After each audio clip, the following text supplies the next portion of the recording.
अस्सलाम वालेकुम यार, एक ना तैनूं गल सुनाण लगा मरासियां दी। कोई मरासी सन, उन्होंने वेख्या भी जट भी वाही करदे ने ते असीं भी करिए, ते उन्हां दा ना घर बार-बार सी पिंड दे बाहरले बाजार दे विच।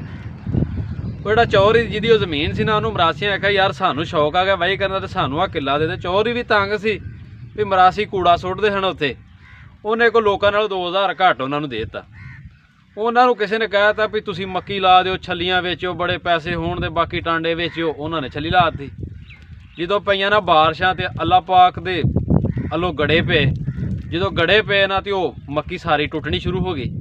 ਟੁੱਟ ਕੇ ਤੇ ਸਾਰੀ ਨਾ ਨੀਵੀਂ ਹੋ ਗਈ, ਦੋਹਰੀ ਹੋ ਗਈ ਸਾਰੀ। थोड़ी देर बाद जो बदल लिशकिया ना, तो वह माँ मरासिया की पुछदी वेखी बाहर पुत्रा की होण डिया। उन्हें आख्या माँ हुण की वेखना, ही रब वेखण डिया, कोई मरासिया का तीला रह तो नहीं गया। बस मेरी दुआ है अल्लाह पाक अगे भी अल्लाह पाक एवें दा काम ना करिए गड़िया छड़िया वाला। तो बाकी मौसम बड़ा प्यारा हो गया यार, अल्लाह की बड़ी रहमत है। यकीन करके जाने भी हर किसान खुशहाल हो गया वे। अल्लाह पाक इस तरह की रहमत करता रहे, तुहाडे ते भी ते मेरे ते भी। अगर गल चंगी लगे तो शेयर जरूर करियो।